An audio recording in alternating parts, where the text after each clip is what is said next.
हम जैसा सोचते हैं, जैसा महसूस करते हैं या जैसा बर्ताव करते हैं, आखिर वैसा क्यों करते हैं?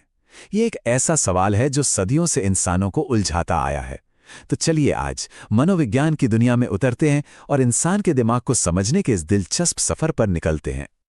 ये शब्द हैं वुडवर्थ के, और ये मनोविज्ञान के इतिहास को एक पहेली जैसा बना देते हैं।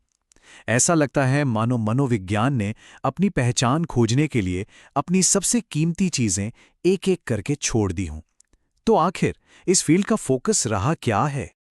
मनोविज्ञान का सफर एक लंबा और काफी घुमावदार रहा है।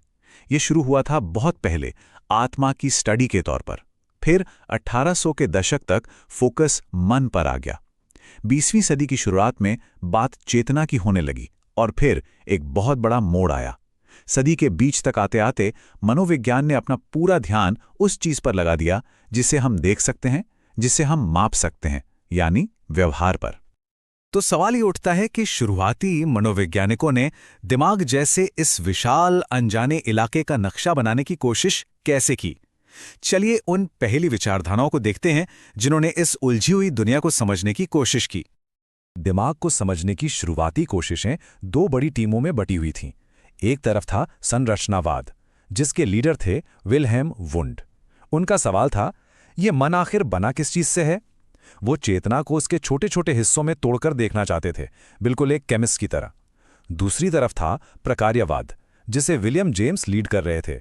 उनका सवाल ज्यादा प्रैक्टिकल था, मन आखिर काम क्या आता है? उनका फोकस इस बात पर था कि हमारी सोचने समझने की प्रक्रियाएं हमें अपने माहौल में ढलने में कैसे मदद करती हैं। और फिर आई एक क्रांति। व्यवहारवाद ने कहा, एक मिनट रुकिए, हम उन चीजों को कैसे स्टडी कर सकते हैं जिन्हें हम देख ही नहीं सकते।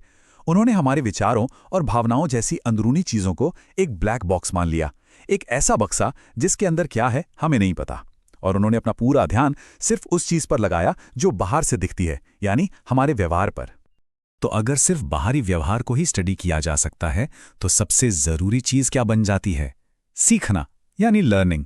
व्यवहारवादियों के लिए यह समझना सबसे अहम था कि हमारे अनुभव हमारे कामों को कैसे बदलते हैं। तो सीखना है क्या आखिर? सीधे शब्दों में कहें तो ये अनुभव से हमारे व्यवहार में आने वाला कोई भी बदलाव है। सोचिए, जब कोई बच्चा गर्म स्टोव को छूता है और उसका हाथ जल जाता है, तो वो सीख जाता है कि इसे दोबारा नहीं छूना है। उसका व्यवहार बदल गया है ना? बस यही है सीखना। अच्छा, ये पावलोव का बड़ा मशहूर एक्सपेरिमेंट है जो दिखाता है कि हम सीखते कैसे हैं। देखिए, शुरुआत में कुत्ते के सामने खाना रखने पर उसके मुंह में लार आती है, ये तो नेचुरल है। फिर खाना देने से ठीक पहले बार बार एक घंटी बजाई गई। कुछ समय बाद कुत्ते ने घंटी की आवाज को खाने से जोड़ लिया और नतीजा, अब सिर्फ घंटी की आवाज सुनकर ही उसके मुंह में लार आने लगती है। इस तरह हम चीजों के बीच कनेक्शन बनाना सीखते हैं। B.F. स्किनर ने दिखाया कि इनाम यानी रिवॉर्ड्स हमारे व्यवहार को कैसे चलाते हैं।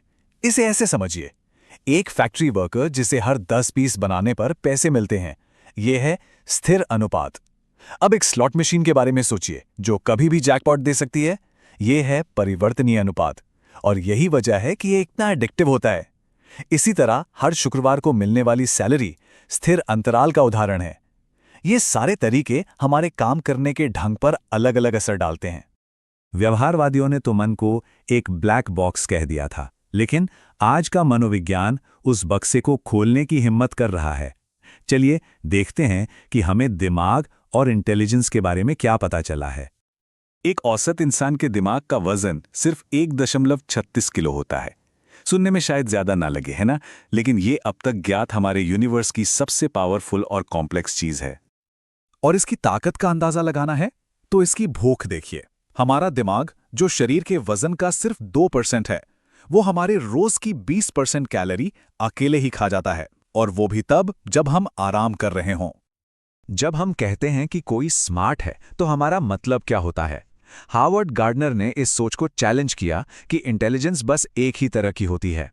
उन्होंने कहा कि इंटेलिजेंस कई तरह की होती है।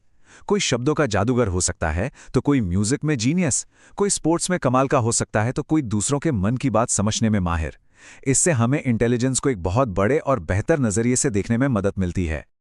चलिए अब जरा उन ताकतों को समझते हैं जो हमें हम बनाती हैं, यानी हमारी पर्सनालिटी का विज्ञान। सिगमंड फ्राइड के मुताबिक हमारे मन के अंदर एक लड़ाई हमेशा चलती रहती है, और इसकी शुरुआत होती है इड से। ये हमारे अंदर का एक बच्चा है जो अपनी सारी इच्छाएं फौरन पूरी करना चाहता है। उसे बस एक ही चीज से मतलब है, मुझे ये अभी चाहिए। अब इस जिद्दी बच्चे को संभालने के लिए कौन आता है? ईगो। ईगो एक मैनेजर की तरह है जो असल दुनिया को समझता है। उसका काम है इड की इच्छाओं को ऐसे तरीकों से पूरा करना जो समाज में सही माने जाएं और जिनसे कोई मुसीबत खड़ी ना हो। लेकिन ईगो का काम इतना आसान नहीं है, क्योंकि उसे सुपर ईगो से भी डील करना होता है। सुपर ईगो हमारे अंदर की नैतिक पुलिस है जो हमें सही और गलत का पाठ पढ़ाती है। ये वो आवाज है जो हमें समाज के नियम और आदर्श याद दिलाती है। हमारा व्यवहार असल में इन तीनों के बीच की खींचतान का ही नतीजा है। कार्ल युंग ने पर्सनालिटी को एक अलग नजरिए से देखा, एनर्जी के नजरिए से। इसे एक सोशल बैटरी की तरह सोचकर देखिए। अंतर्मुखी यानी इंट्रोवर्ट लोग अपनी बैटरी को अकेले रहकर चार्ज करते हैं, वहीं दूसरी तरफ बहिर्मुखी यानी एक्सट्रोवर्ट लोग दूसरों से मिलकर बातचीत करके अपनी बैटरी चार्ज करते हैं। हम सब तनाव और चिंता से बचने के लिए कुछ मानसिक तरकीबें इस्तेमाल करते हैं, अक्सर बिना जाने। इन्हें रक्षा युक्तियां कहते हैं, जैसे उदात्तीकरण, जब कोई अपने गुस्से को कसरत या पेंटिंग जैसी किसी अच्छी चीज में लगा देता है। दिवस स्वप्न यानी दिन में सपने देखना, जब हम मुश्किलों से बचने के लिए ख्यालों की दुनिया में खो जाते हैं। और आत्मीकरण, जब कोई अपनी पसंदीदा टीम की जीत को अपनी जीत मानकर खुश होता है।